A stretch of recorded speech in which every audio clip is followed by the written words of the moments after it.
up? It's your girl, Sasha Banks, the legit boss. You are watching Going in Raw. You like that? Hey, Friendo, Steve here. Yeah, Larson. And welcome back to Going in Raw, the only pro wrestling podcast you need to be listening to right here at youtube.com/Steve and Larson. Available wherever podcasts can be found. And, of course, taped live at the Twitch at twitch.tv/Steve and Larson, where tomorrow we'll be doing something special, a little mini Friendo Fest. Friendo Fest 24.2 or something. Why 0.2? Because it's like Friendo Fest 24, but then like a little bit more. Like we already did Friendo Fest 24. Why wouldn't it be 24.1 then? It's going to be like 3 hours. So like 0.3, 0.2, I don't know. Okay. Anyways, it's just a little bit of gaming. It was your idea. You name it. Give it a better name then. Why does it be Friendo Fest? It's Friendo Arcade. We already said that's what it's going to be. Fine, whatever. Anyways, we're going to be playing some video games. Gosh. Hopefully you join us there. It's going to be 2 p.m. Pacific. Yes, please join us. 5 p.m. Eastern. We're going to play some Rocket League. We're going to, which is cross-platform, and it's free to play, so no excuses. It's free. No excuses. We're going to play some Season 2 of Fall Guys, and then we're going to try to play maybe some Among Us. Mm-hmm. But me actually getting that on my computer and figuring it out by tomorrow, an iffy proposition. Well, we're going to try to make this like a monthly thing, so maybe if we don't get to it this month. No way, man. It's now or never. Now or never. Right. Yeah. Anyways, let's talk about, I guess we'll just talk about the draft is complete. Somebody made a really good point here about, because this was something that I really enjoyed about Raw tonight. Shane's birthday tweet here in the Twitch chat said Raw got Dabba-Kato, Arturo, was this announced on Raw Talk? Arturo Ruas and Riddick Moss. So there is no more Raw Underground tonight. Does that mean, could it be Raw Underground is the experiment over? Or, considering that Raw drafted all of the stars of Raw Underground, is this an indication that it's going to continue? Oh, wow. Yeah. You can look at it that way as well. This whole draft thing needs like a complete overhaul. This year, I don't know, for whatever reason, more than any other year previous, really highlighted how totally bereft of logic this whole draft process is. When Sami Zayn, the Intercontinental Champion, lasted like the 4th round. Yeah. Like, if you're going to have a draft, approach it like, any other sports draft, where the higher the pick, in theory, the better the player you're going to go after or is going to be available to you. Mm-hmm. So if I'm Raw and like at the top of the 2nd round and Sami Zayn's there with the Intercontinental title, like they should draft him. Yeah, I know. Because he's a champion. Yeah. And usually champions are really good wrestlers. You want to fill out your roster with really good wrestlers. There's no logic to the order, like beyond like the 1st round probably. Maybe part of the 2nd. There's no real logic in terms of the order of the picks. At least not a consistent logic. Yeah, I don't disagree with that at all. I agree with that. We were talking about this a little bit before we rolled here. Keepers. They should have keepers. Raw should. Raw gets to keep their champions unless, like you see at the draft, at pretty much all the drafts, you can do trades. So let's say Raw gets to keep their champions, but we would like to offer up a trade, our mid-card champion for your mid-card champion. You know what I mean? Like, you can initiate trades like that. Yeah. This is a pure speculation on my end, and something tells me I'm right. So one of the things advertised on Raw tonight was Mustafa Ali talking about Retribution, which I was very much looking forward to. I love Mustafa Ali. Huge moment last week. Yeah. That didn't happen tonight, which indicates to me that this whole damn show was being written on the fly. Of course it is. Raw, it's always written on the fly. So, and yeah, we know that from, ages ago. Every week we'd hear, this one's written on the fly. Which to me is not a great way to incorporate a draft, because then you lose the one thing you need, and that's logic, because they're putting together a wrestling show Well, people don't care about logic; they care about wrestling. Well, no, we kind of want you're building a world here. We care about stories. We care about stories. You're building a world here with which these characters inhabit. We'd like some logic to go with it, please. And here's another thing. I understand the rationale for having 2 separate draft pools, so you're not having all the top names on the first day of the draft being selected. You want to spread out the star power. I understand that. That being said, it makes 0 sense. For example, Bayley is taken by SmackDown on Raw. What sense is that? Yeah. Maybe they do something where they have the draft. They have the draft. That wouldn't work either. Just say everybody's in the draft pool. This is the order of the picks, and then people go down the line. You draft who you think is the best wrestler available at that spot. The way they did it in 2016 was fine. Yeah, that was fine. Another thing you can do if you want to bring some excitement to the second day of the draft, if you want to do a second day of the draft, why not do it all on Raw for the whole 3 hours? But if you want to spread over 2 days, kick off the second day with something huge, a massive trade, something along those lines to bring some excitement. Have a story of someone who should have been drafted much higher fall down the board for whatever reason. Make that a story. Make draft picks a story. Draft picks usually aren't stories. They haven't been for a while. And it's lame. When they you need like an Aaron Rodgers story, a Brady Quinn story, someone who's expected to go high, who's sitting in that green room the entire draft, and he or she is there by themselves. Make that story. Do you remember how huge it was when Raw chose Finn Balor in 2016? It was a sea change. It was massive. It was huge. And what they do, they brought him right up to the Universal title scene. They don't do that anymore. They don't take advantage of the fact that they have it. It is clearly a developmental brand. It is clearly that. I know that they spent one cycle of a Survivor Series trying to convince us otherwise, but that was only because they were on USA now. Yeah. But ever since then, they've treated them like a developmental brand. So use that to bring up people. Let's do that through the draft. They have all these opportunities to do things that make their product feel more legit. More when you institute rules that you adhere to, it makes your world more believable. Yeah. And you need some of that so that you're not constantly wondering why, so that you can properly suspend your disbelief. Yeah. Schnauzer here brings up another point of pure illogical decision-making within WWE about this whole draft process. Schnauzer says, can we talk about Strowman being drafted to Raw after being announced for a Universal title match, then being announced for a match against Lee next week? How goddamn confusing is that? Jeff Hardy is fighting Lars Sullivan on SmackDown this Friday. Doesn't make any sense. He's been drafted by Raw. He should not be on SmackDown, full stop. It's the season premiere. It's the first episode. If I'm coming into this, oh, wow, they're advertising season premiere. Oh, cool, Jeff Hardy. I remember him from back in the day. He's fighting this new beast guy, Lars Sullivan. Cool. And then the next Friday, I don't see Jeff Hardy. Exactly. Doesn't make any sense. Doesn't make any sense. Now, I understand the case of Seth Rollins. He's Monday Night Rollins. He was on Raw for a long time. Yeah, give him a send-off. Same with New Day. They've been kind of holding down SmackDown, the tag division there, them and the Usos for years. It's motivated. Give them their send-off. No, that's motivated. Yes. It's like, oh, okay. So like sometimes that's the infuriating part, is that sometimes they will make allowances for things that make sense. And then like this 80% of it just doesn't make any sense. No. Dude, they're drafting wholesale feuds.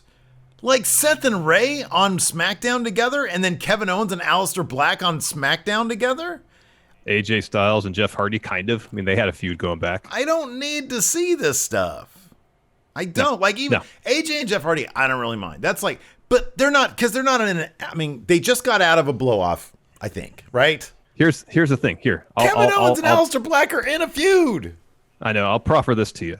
So instead of doing the draft to help balance the rosters, to make things, like the strength of the rosters more equitable, maybe in this draft, the approach was, let's balance the creative. SmackDown is consistently pretty good. Raw is hit or miss. Let's send some of the stories that are, going on Raw over to SmackDown, some of the stories on SmackDown over to Raw, and see if on a creative level this helps balance out the shows. That is the one kind of silver lining for things like Seth and Ray and Kevin Owens and Aleister Black, which I honestly hope tonight felt like a blow-off. I hope it is a blow-off. It did. Yeah. But the fact they both got drafted to SmackDown makes it seem like it's not going to be a blow-off. I know. I mean, it could be coincidental. I know. But it doesn't seem like I am definitely hoping that SmackDown Creative, which has been really good lately, can put a new spin if they do plan on continuing these feuds. On tired feuds, yes. I mean, dude, one, you know, if you want to pivot now to the positives, we had Kevin Owens and Sami Zayn back on the same brand again, and they're both, and you know, one guy's a bad guy, one guy's a good guy, but with Kevin Owens, the jury might be out because of what happened with The Fiend. He could start raising hell with Sami, which could be a lot of fun, or they could fight, which could be a lot of fun. Either way, I'm really happy that Kevin Owens is on SmackDown. That's been creatively the better show, and he deserves better creative than he's received. Yep. Dublin Lover here in chat said they should do the singles on Friday and tag teams on Monday. At least that would make sense. You know, hey, we're going to do, you know, the men's singles on one show, tag teams, women's division on the other show. Yeah, I would have liked to have seen separate drafts by division or something. I would, yeah, exactly. Use divisions. I mean, that is one thing that I know some people don't like it, but at least with AEW, they can use the rankings to manage feuds to a degree. You know, it's like, oh, well, you know, I'm up in there in the rankings. Where's my title shot? It's like you have good motivation for that. WWE, with how big they are, they could use with some in-story structure with how they manage things, but you know, that's not going to happen until Vince is gone. That's just the fact of the matter. Nope. It's not going to happen. Let's get into this because I thought there were some pretty cool things going on with it. I mean, the draft itself has been an absolute just who gives a crap. But beyond that, there was some decent stuff. The beginning of the show is kind of a nothing, though. I mean, Randy Orton comes out. He drops a professional wrestling promo, says he's going to pin Drew McIntyre at Hell in a Cell. Drew McIntyre comes out. This is called spinning of wheels, man. It really is. And he said, you know, when I Claymored you, that ambulance match, I did it for everybody that you've hurt. At Hell in a Cell is going to be for me. He says, but in the meantime, I've made a promise to myself that whenever I see you in the same building, I'm going to beat you up. So then he goes and he attacks Randy Orton, gets the upper hand. Randy Orton flees. It's just brawling. And then we have the first round of the draft, the Monday installment, going first overall on Raw to Raw, Bray Wyatt. Good pick. Solid pick. SmackDown selects Bayley. Randall Keith Orton is selected by Raw. Street Profits go to SmackDown. And then Charlotte Flair selected by Raw. So of those listed, we had Bray and Street Profits switching brands. Yeah. After that, we had a really terrific, really fun Aleister Black versus Kevin Owens no disqualification match.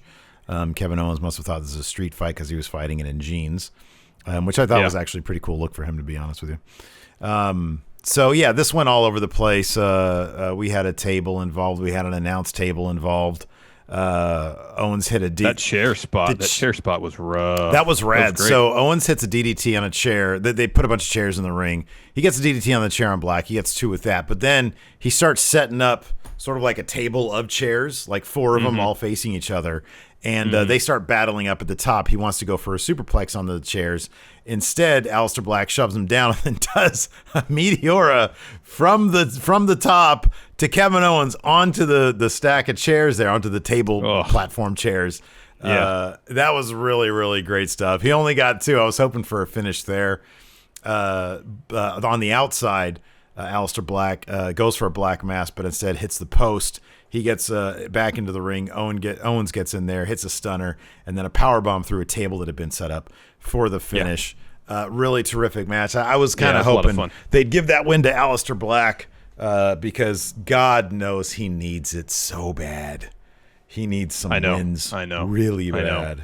And like, what if this feud is going to continue? It's like, on what basis does Aleister deserve any sort of rematch? None. He just got pinned clean. Zero. But you know what's going to happen. He's going to attack Kevin Owens next chance he gets. Yep. Yeah. For what? To get his ass kicked again.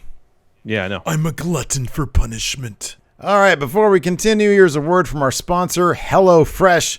Get fresh, pre-measured ingredients and delicious seasonal recipes delivered directly to your door with HelloFresh, America's #1 meal kit.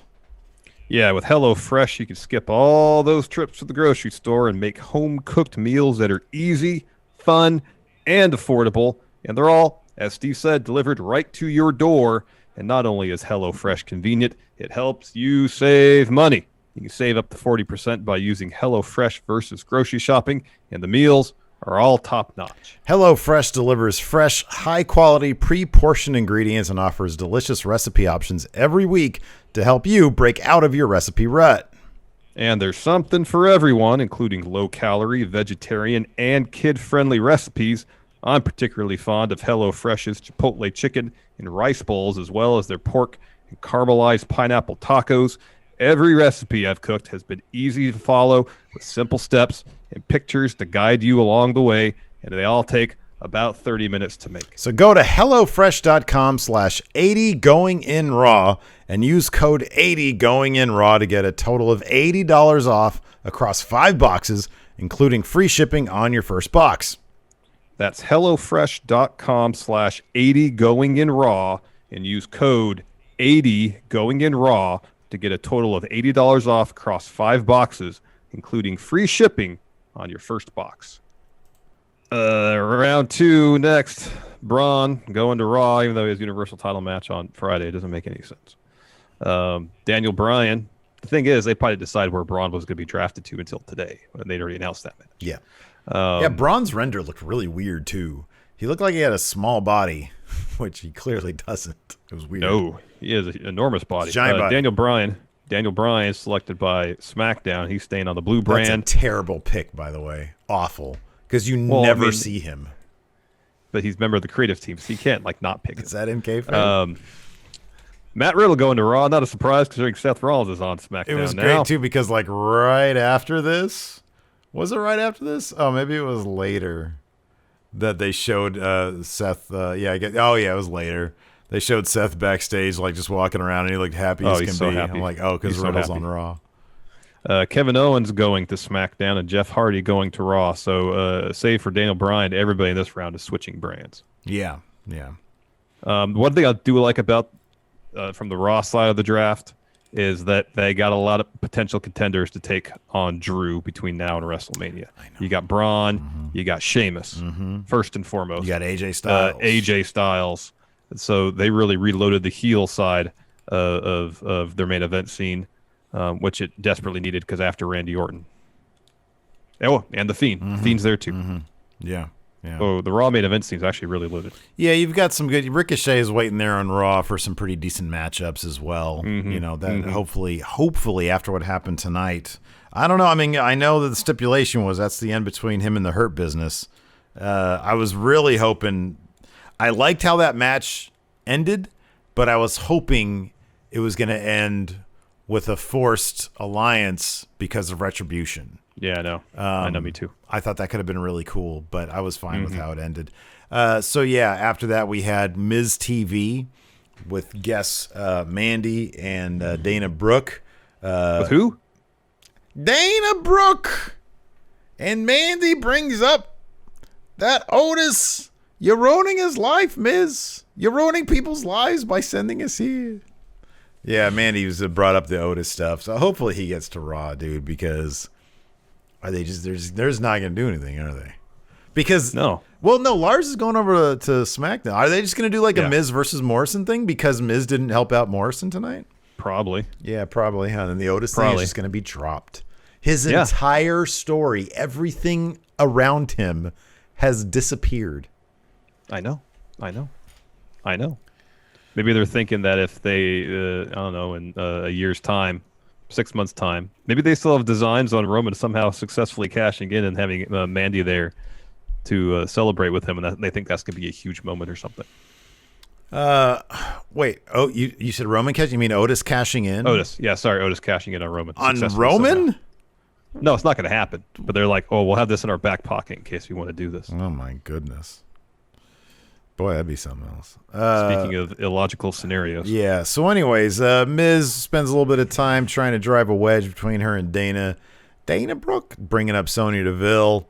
Lana and Natalya come down, and they're like, "Hey, we should be your guests because we're doing good or something." So they because they're influencers. Yeah, they're in there. Yeah, hashtag boat. So they get into it with Mandy Rose and Dana Brooke. MizTV can with who? Dana Brooke. All right, that's the last time. Oh yeah. So that for some reason, MizTV continues after the commercial. They're still there, and Miz is like, "Well, here's my plan B, John Morrison." Which was this is all this excuse for Lars Sullivan to come out and beat them up. Yeah. Meanwhile, Lars has a match against Jeff Hardy on SmackDown, even though Jeff Hardy's a Raw superstar. Yet Jeff Hardy has a match tonight. Why didn't Lars Sullivan attack Jeff Hardy rather than Miz Morrison? Because Elias attacked. Jeff Hardy's got a target on his back, apparently, because Elias attacked him. No, you're right. It totally should. That should have happened. Like they could have Elias come back next week. You have to appreciate, though, at least with Elias attacking Jeff Hardy. Oh, it was ridiculous. It referenced something that happened in the past.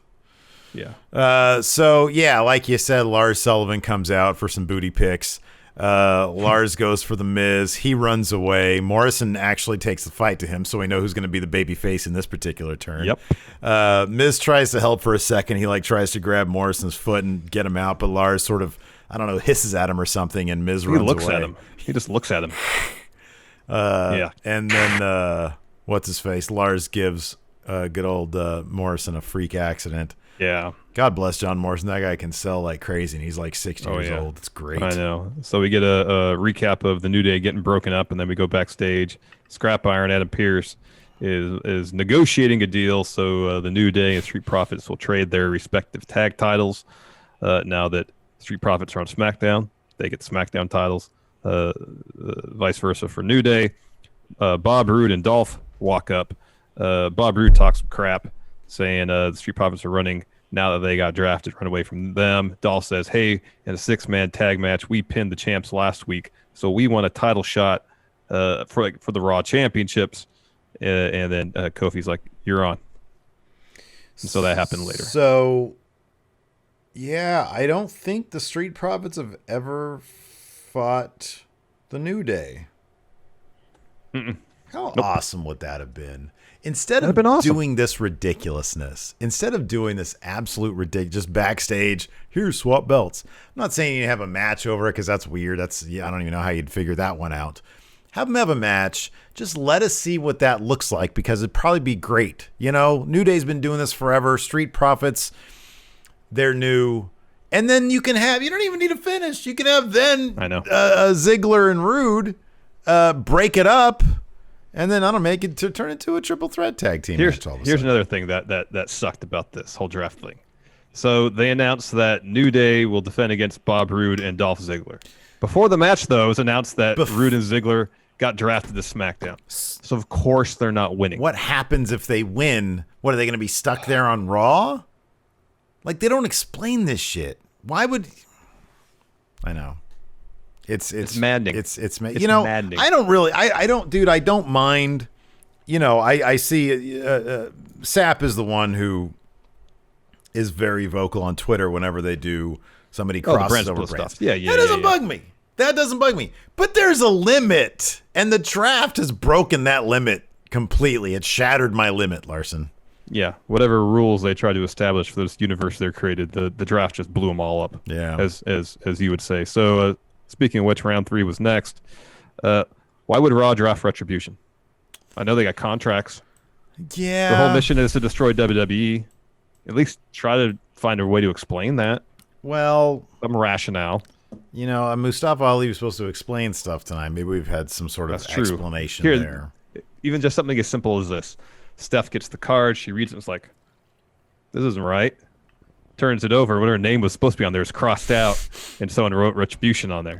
And since it's on the card, she's got to say it, and it's official. Yeah, and it's official because it's on the card. And she said it. And she said it. Instead, she just said, looked behind her real like Stephanie, poorly. She always comes off like somebody who, it's like she feels like her role is person who knows it's fake. Yes. Like when she did this, it was almost mockingly like, oh, Those silly, totally scamps in Retribution, they're so crazy. They're now stayed on Raw. Lars Sullivan to SmackDown. Keith Lee staying on Raw, so we're going to get him and Braun Strowman. Baron Corbin to SmackDown. Well, I don't really care where he goes. Baron is one of those guys where I get so bored with him, but it kind of bums me out because I think that if handled right, Baron could actually be wildly entertaining. Here's the thing. That's the case with basically everybody on WWE's roster. Yeah, but Baron is one that really stands out. I don't get bored by most people. I get bored by him. I think with him, the deficit of like how much they screw him up versus really what he could probably bring to the table. If you see his Instagram, the guy is and his Twitter, the guy is actually pretty damn entertaining. He just seems like a relatively entertaining person. But the goofy ass King stuff, it's been over a year, It's been over a year. I know. Yeah, then last pick of the third round, Alexa Bliss goes to Raw. Ooh, we saw her later. That was really cool, actually. After that, Seth Rollins has his goodbye speech. His last traditional 15-minute promo on Raw. Right, yeah. Now we get those on SmackDown, where he'll take up 1/8 of the show. So he's wondering if there's anyone there to fill his shoes. He's worried about Raw, who's going to be here to cut these 15-minute long promos. And he says, it's not, I tell you who won't be. It's not going to be Dom or Ray. You got it right. It's going to be Jeff Hardy. Jeff Hardy comes down and he says his piece. He's like, oh, I could do this. I've been doing this for like 80 years now. Seth says, all right, well, anyways, good luck facing Lars Sullivan on Friday. He leaves. As he's leaving, AJ Styles comes out. As he passes by Seth Rollins, he very dismissively says, this was never Monday Night Rollins in the first place. He keeps on. Says, get to stepping. Get to stepping. And you're like, wow, is Seth going to take that? Like, I was offended on Seth's behalf. And Seth put on the brakes. He stands up there. He goes, excuse me? And then I was like, is he just going to leave now? Because he was like gone. I thought out of sight, out of mind. And not a second later, AJ's down John and Jeff Hardy talking about his substance abuse problems or something. Seth gets up in AJ's face. They start John. Jeff Hardy attacks them both. And he says, and it says here in my notes, if my hearing is correct, Jeff Hardy says tag match. He did. He wanted a triple threat tag team match. He emphasized tag team on that one. That's exactly what he wanted. Yeah. All those, that's probably a habit. All those years in the Hardy Boys. He's probably just used to saying it. Oh, for sure. Yeah. This was a really fun match, though. This was a lot of fun. This was wildly fun. Yeah, this is great. I love this match. This is like pay-per-view level. Mm-hmm. It definitely was. However, it was all stymied at the end by a shot from Elias to Jeff Hardy, as he would later reveal in an interview backstage. It was all because it was revenge for Jeff Hardy hitting him with the car. Yeah. How about that swanton on to Seth Rollins where he just landed on him? Oh, that was an ugly looking spot. But yeah. So AJ covers up Hardy after getting destroyed by a guitar to get the win. So it seems obvious that Jeff Hardy is getting to a program with Elias. I'm not sure this leaves AJ Styles. Maybe he's next in line to take on Drew after Orton loses at Hell in a Cell. Yeah. Any number of those combos work for me. After that, we had more draft. Wait, I'm sorry. Was that when we had Elias, or was that later? The interview with Elias was later. Okay. So then he was drafted right now. Yeah, so he gets drafted to Raw. Sami Zayn, the Intercontinental Champion, falls to, what is this, round 4 or 5, something like that? Mm-hmm. Yeah, round 4. So he gets drafted. Lacey Evans moves to Raw. Cesaro and Nakamura stay on SmackDown. And Sheamus gets drafted to Raw. That could be a lot of fun. It could be. I like Sheamus. I do too. Mandy Rose and Dana Brooke versus Natalya and Lana are next. Lana and Natalya have the early advantage. However, once Mandy gets the hot tag from Dana, she just lays into Lana, hits a running knee. Dana tags herself in. Actually hits a pretty cool swanton off of Mandy's shoulders to get the win. Dude, they've been working on some moves together. I love that. You could totally tell. Me too. You could tell. And afterwards, after weeks and weeks and weeks and weeks and weeks and weeks and weeks and weeks of friendship, Natalya just looks at Lana, asks if she's stupid, says, "This isn't working out. I'm done." Is that how we're gonna end? You're just gonna look at me say, "What are you, stupid? I can't do this Stupid anymore." Steve? This isn't working out anymore. I'm done. Like, Leave meeting.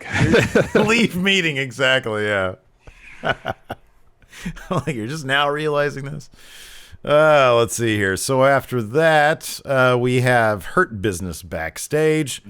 Ricochet comes up, and he's like, hey, Apollo Crews will be drafted to SmackDown, which is going to leave me by myself here on Raw.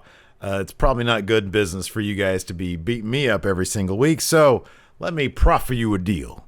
This was really good. This was really good. It was delivered really well. I'm just talking like an idiot. He says, I want a match. One last match, me and Cedric. And no, he said, I don't care against you, any of you. Oh, okay. Said, okay, cool. I didn't catch that part just because Cedric was so horny to fight. He was like, I don't care against who, I guess. And he said, if I win, you leave me alone. If you win, I'll join the Hurt Business, which I was really hoping would be the case. So Cedric steps up and he's like, oh, yeah, I can't wait to do this. This is great. So, later on we were going to get Ricochet versus Cedric, and that did not disappoint.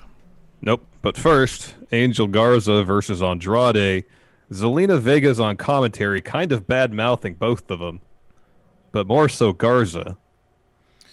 Yeah. So I'm not sure what the dynamic is. I mean, she doesn't like Garza. That's established. Yeah. She wants nothing to do with Garza. But her and Andrade, like, she was kind of like talking a little bit of trash about the whole scenario with all three of them. And then afterwards, after Andrade, in fairly quick fashion, takes the L via wing clipper, she gets in the ring to check on him. Mm-hmm. Earlier on commentary, she was bad-mouthing Alexa Bliss. Mm-hmm. And so lights go down, lights come up. And Alexa's doing the Fiend pose in the corner where she's got the top rope lean backwards. Yeah, this was good stuff. I really like this. This was really good. Yeah. And then you cut, and then the Fiend's behind Andrade. He and Bliss hit Sister Abigail's on Andrade and Zelina respectively. So maybe we're going to get an Andrade a Bray Wyatt thing in the near future. He's going to turn back to La Sombra. Oh, that'd be cool. Or just the party guy that he was in NXT. I don't know. Maybe. Let's see if they have everything here on the draft. See if there's anything else. Cool. About like I'm talking Raw Talk. Raw Talk. I'll go through round 5 here while I check that. So round 5, we got Nikki Cross going to Raw, Dolph and Bob Roode going to SmackDown before their Raw tag team title match. Just watch. They're going to have a SmackDown title match against Street Profits on Friday. Mm-hmm. R-Truth stays on Raw, and Apollo Crews is going to SmackDown. Oh, and Dabba-Kato got drafted by Raw. So the website doesn't have it. Yeah, Dabba-Kato. Yeah, I mean, it could go. You're right, dude. It could go either way. Either going to keep Raw Underground because they have the Raw Underground players now on Raw officially. Although Dolph, he's on SmackDown now. He was like on every episode of Raw Underground. Yeah, he was a mainstay over there. One day he did commentary and Raw Underground. Mm-hmm. After that, we had the Raw Tag Team title bout. This was a lot of fun, but the outcome was never in question because the challengers got drafted to the other brand. Yep. There was that great bit where the Roode and Ziggler did that pop-up Famouser thing. That was cool. Yeah, that was cool. That was good stuff. That was really cool. Yeah. In the end, though, Kofi tags himself in. New Day hit the backbreaker top rope double stomp combo to get the W and send Bob Roode and Dolph over to SmackDown. So, yeah, Riot Squad went to SmackDown. Oh, interesting. Yeah, so Riot Squad went to SmackDown. Well, what other women's tag teams are on SmackDown right now? Riot Squad, I think that's it. Yeah, so somebody mentioned before Arturo Ruas on Raw. We know that. Mm-hmm. Mm-hmm. Okay, yeah. So Lana.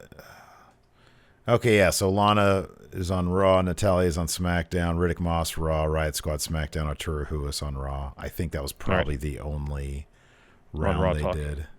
Yeah, on Raw Talk, right? Let's see here. Okay, no, that's it. That's it. All right. After that, we had a Elias interview, kind of where he went through this. Mm-hmm. He said he's got a new single off his album Payback, and that's heading Jeff Hardy's way. hasn't forgiven Hardy for hitting him with a car. Charlie, who's doing the interview, says it wasn't Hardy. Elias goes, "Oh, I know who hit me, but a car can't stop me." He said, "I spent my downtime running my magnum opus." He's got a new album dropping October 26th. 26, yeah. That's 2 weeks from now, and next week he's going to put on a concert. It's going to suck. After that, we had Ricochet versus... Elias is one of those guys... I think he's great as a performer, but Jesus, I don't care about him because of his gimmick. I just don't see anything, and it's weird because it's not like he's a walking gimmick necessarily. Well, I guess he is. He just walks around with a guitar and sings, huh? He's at a ceiling right now. This is the ceiling with this particular gimmick. Yeah, but the performer says it shouldn't be. I know. He's a really good talker. He's a really talker, and he's a really fun wrestler to watch. Mm-hmm. But if everything is through the lens of his stupid guitar and his music stuff, it's so limiting.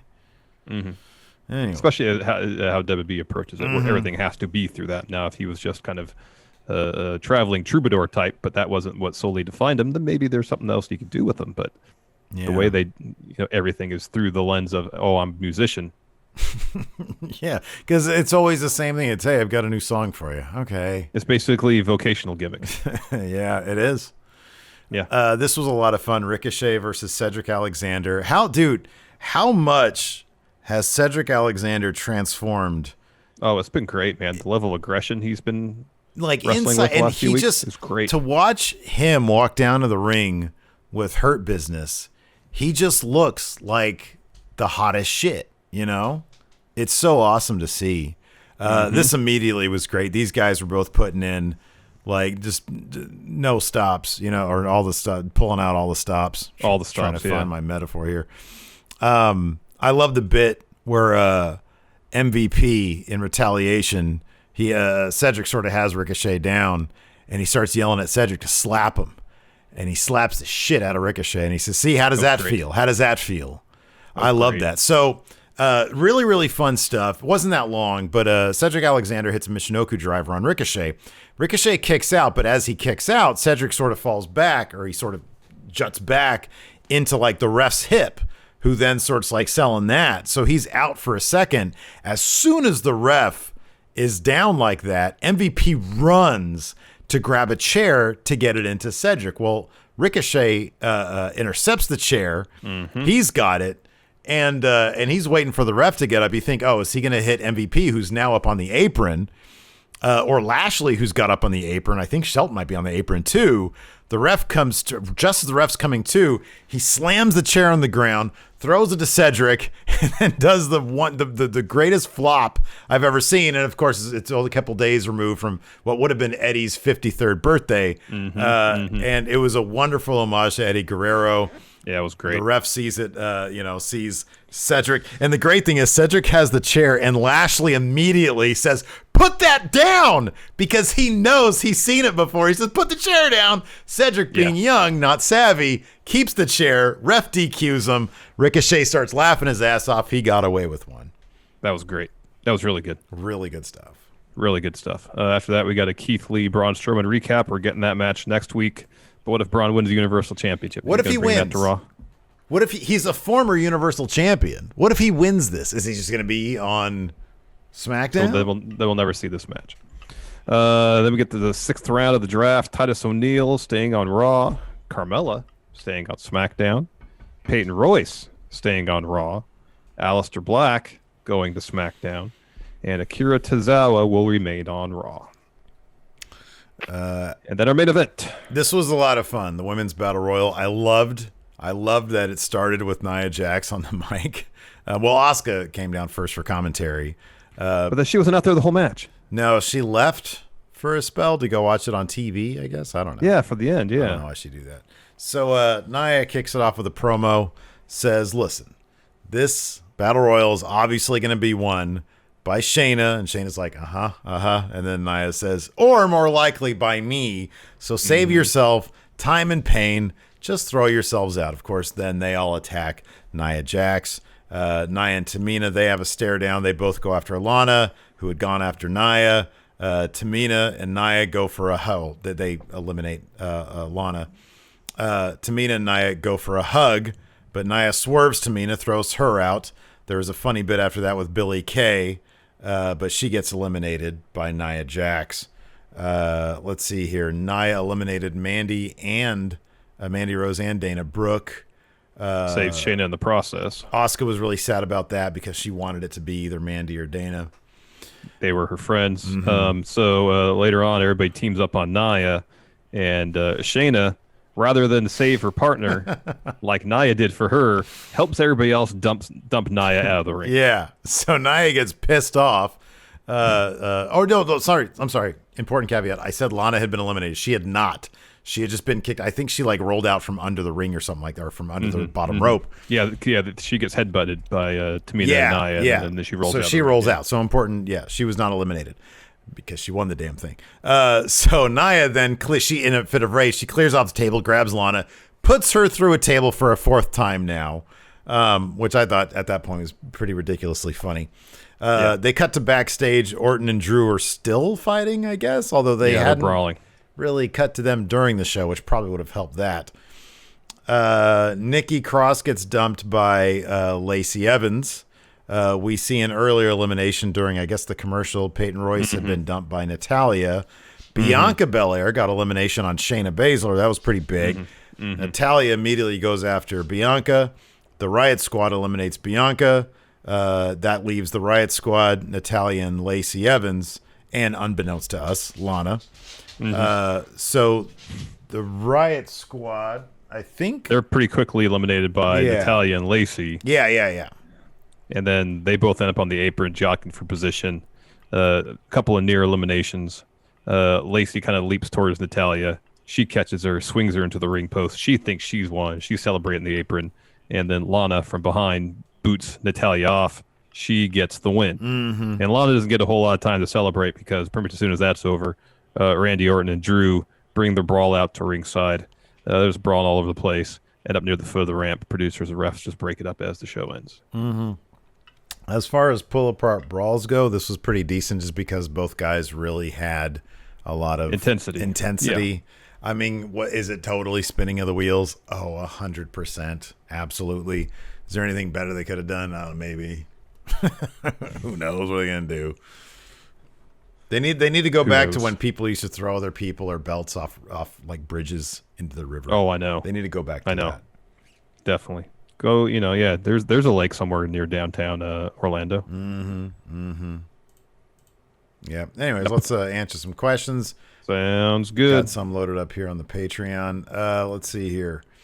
James Fletcher, with WWE killing their tag divisions, who will be the next Raw and SmackDown tag title holders? He says, I think Seth and Ray will somehow become SmackDown tag champions and Dolph and Roode on Raw. I think they're all on SmackDown, though. All four of those people are on SmackDown. Dolph and Roode are now on SmackDown. That's correct. Yeah. Well, maybe James missed entirely, or you mean that was maybe submitted before they got drafted? Yeah, that could be because although it makes sense though that he would ask this question given that they had a Raw tag title match tonight. You'd assume they would have stayed on Raw, but no. In fact, before their match even began, they were drafted to SmackDown. I mean, SmackDown, you got Roode and Dolph over there. You got the Usos over there still. You got Nakamura and Cesaro. That's a really good core of a tag division over there. So the current champions are the Street Profits. Yeah, I could. Here's if there's a path. I think here's the path: Dolph and Roode, and then Ray and Dom.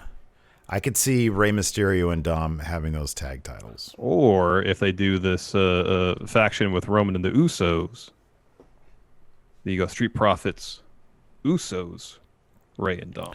I would love to see Ray versus Roman, the tribal chief. Roman. Great. I think that'd be terrific. And you're right. That's a great way to get the tag titles on them. Hugh Longheavy, Raw wants all of Retribution, but only 2/3 of New Day. Doesn't make any sense.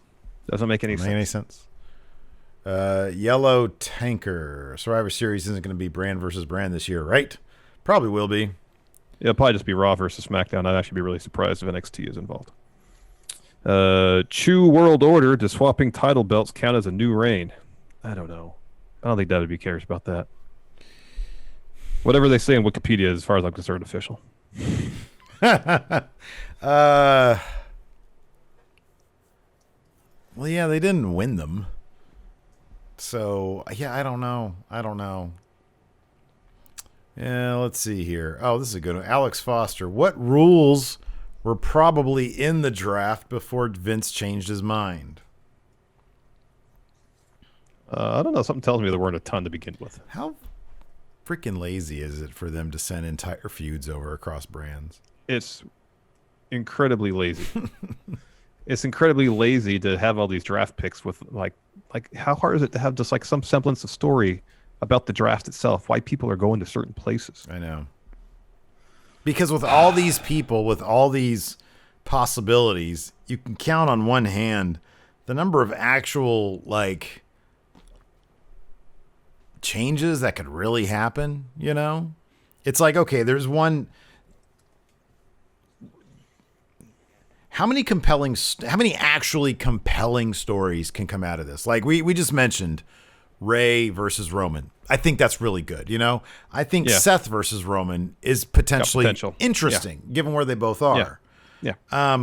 Over you got Kevin Owens versus Roman too. Kevin Owens or even Kevin Owens and Sami Zayn, you got them back together. That's actually really good stuff. Sasha and Bayley stayed in the same place. Drew now has, I guess, Braun. He's got quite a list of potential heel adversaries over there. Braun, Sheamus, The Fiend, AJ. I mean, that's a pretty stacked roster to go against. Yeah. Although I wonder if Sheamus would ever get out of the mid. Like, I feel like Sheamus would be more of a... Considering everybody else that got sent over to Raw, probably not. Yeah. You got to think Braun and AJ topped the list of potential feuds for Drew after Braun, AJ, and The Fiend, sure. Yeah. I mean, that's maybe three solid names. Fiend versus Drew at WrestleMania. Uh-huh. Yeah. Oh, we get more Jeff Hardy and Randy Orton. Yeah. That was actually a fun... Their feud was good. That was actually a fun feud, good. Yeah. White Brownie, any undrafted wrestlers or free agents could sign with any brand. Apparently, Andrade is still a free agent. Okay. Send him back to NXT. Let's see here. Night by night, which Raw superstar would you most want to assist you selling and delivering a plethora of delicious Hostess fruit pies? What? I mean, what's your favorite Hostess pie flavor?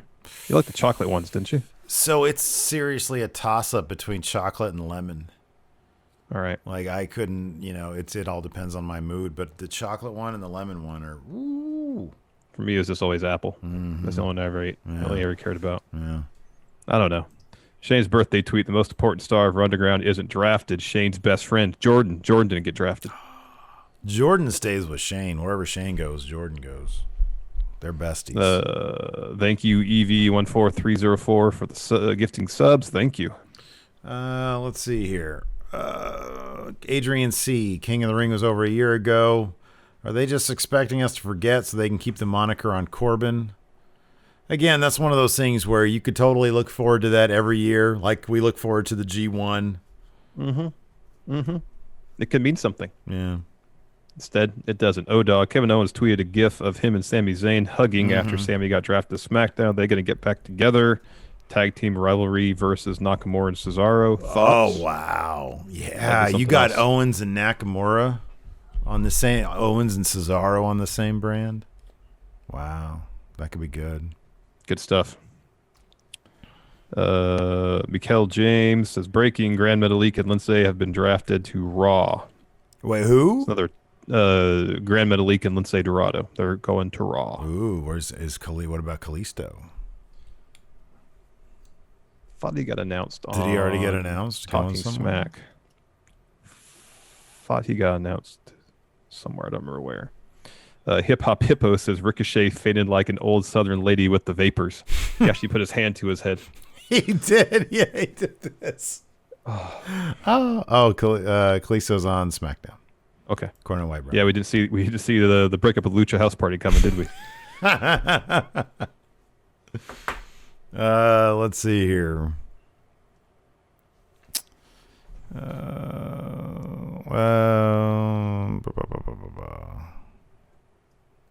Eddie Brock's Venom. I work while SmackDown and Raw are on, but I watch when I finish online.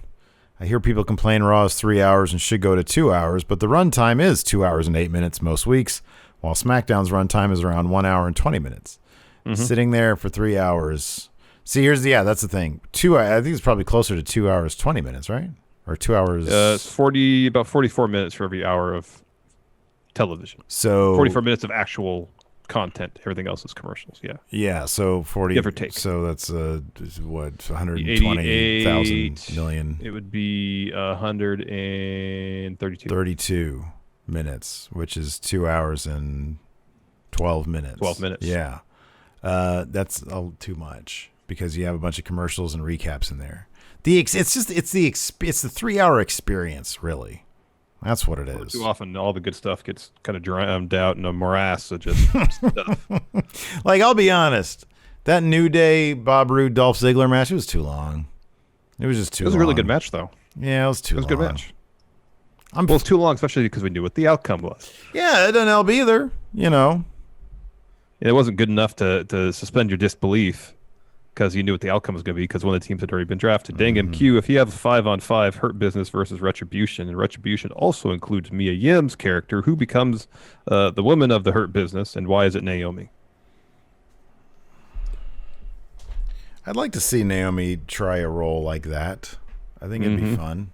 I think it'd be cool. MVP already signaled that he was interested. Call Me Sir Vix says, Asuka saying sexy muscle friend made my month. That was pretty funny. Yeah, Joe said, you always need your sexy muscle friends. Yeah, that was good. That was good. Gareth, with the right motivation, could Dabba-Kato benefit from having Shane as a manager? Could it be an interesting pair, or should he just go solo? I don't want Shane on my television, so Dabba-Kato should go solo.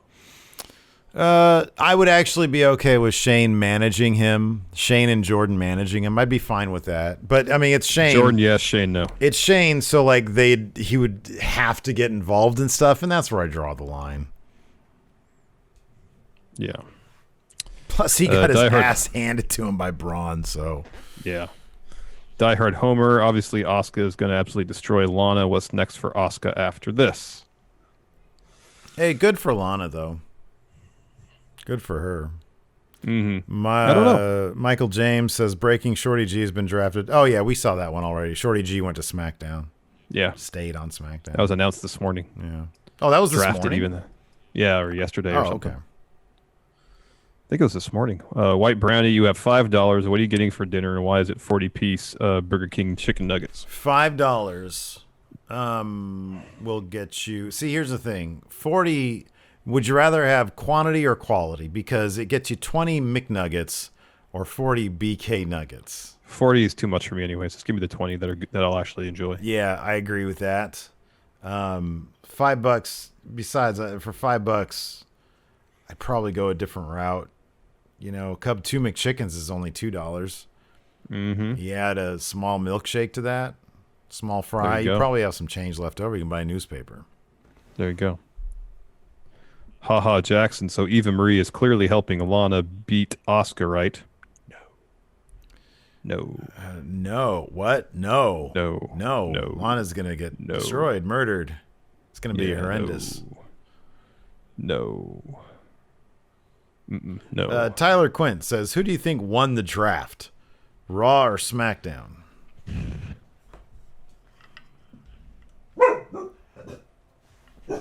I kind of feel like Raw did. Go ahead and talk. I have it muted. Fiend went to Raw. AJ Styles went to Raw.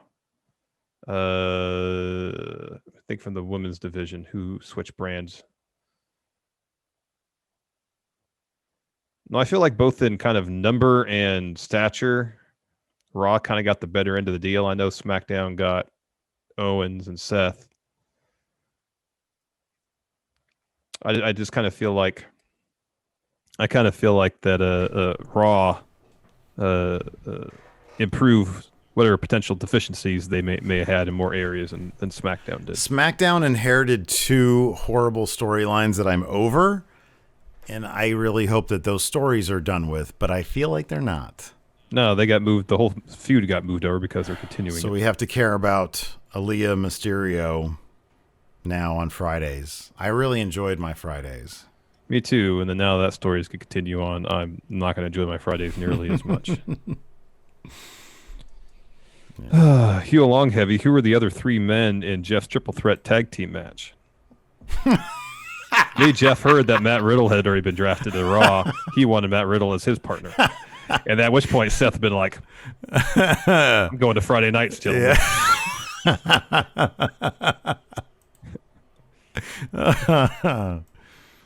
Yeah, that was funny stuff. He said, I want a triple threat tag team match. He just ran right into that one. Yeah. That was great.